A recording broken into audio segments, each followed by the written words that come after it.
I have ridden a lot of electric scooters over the last couple of years, but the Ather 450X is my favorite.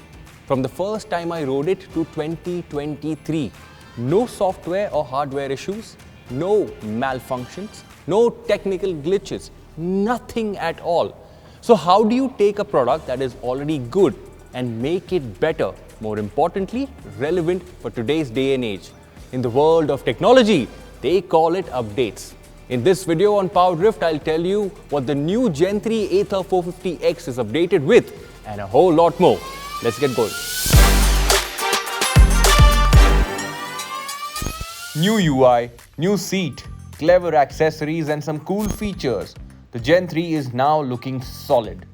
Let's dive in real quick to figure out if these updates have made the Ather 450X Gen 3 a more desirable scooter.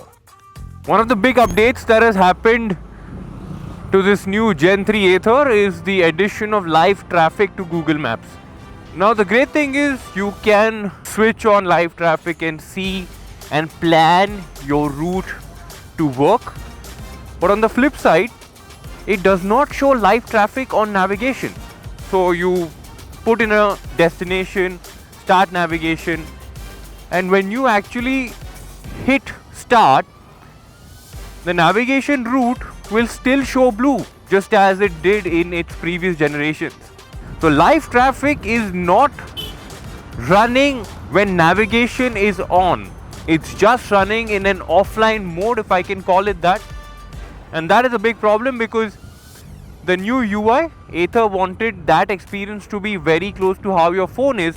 And if Google Maps is functioning in a certain way on your phone, I would want the same experience on this dashboard as well. And unfortunately today it is not.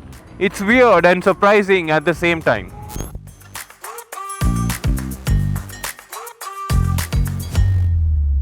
Ather wanted the new UI to feel very much like your phone. Everything looks neatly stacked. The time and the signal strength have moved to the top right just like your phone, and the whole experience feels a lot smoother. Not just that, it is very easy to toggle between things even after you have your riding gloves on. Win-win.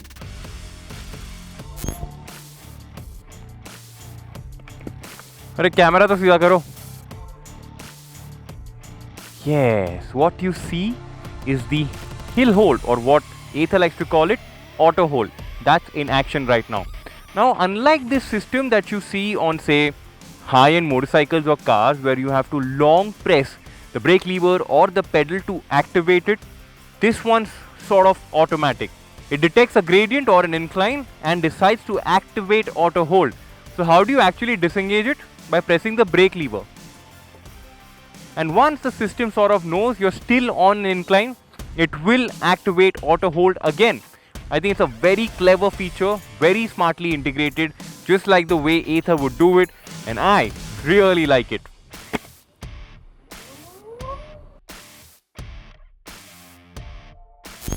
This is a big change, especially for someone with a larger frame. The seat is not only bigger, but it also feels flatter and more comfortable to sit in. For taller individuals, the knees always touch the handlebar during tight turns, but now all you have to do is scoot back, not worry about the hump, and make that turn.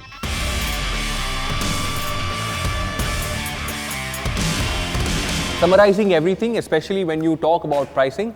Now with what the new Gen 3 Ather gets at this price, I still think it is expensive. But I have a very different concept about it being expensive, especially technology being expensive, and I always want to relate it or correlate it to another piece of technology. For example, a phone. You decide on buying a phone that's worth $1 lakh and you decide you're going to use it for the next 4 years. So essentially you're spending about 25,000 a year, a little over 2,000 a month, and you will spend that readily because it's an important part of your life, and in today's world you cannot essentially function without a phone. The usage on an electric scooter is not going to be the same, but you as a consumer, you who's interested in buying an electric scooter, not just the Ather, any electric scooter for that matter, you have to do the math. You have to do the calculation and figure out if the investment that you are going to do in your purchase, is it worth it and is it going to make a difference in your life?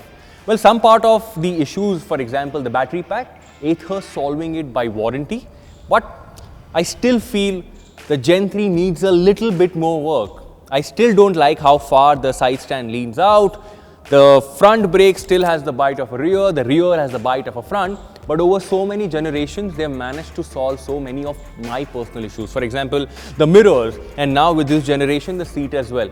So this new gen, as always, Ather, job well done. If you have any more questions, please drop them in the comment section below and I'll be more than happy to answer them for you. But for now, my name is Varun Painter and I will see you late Ather.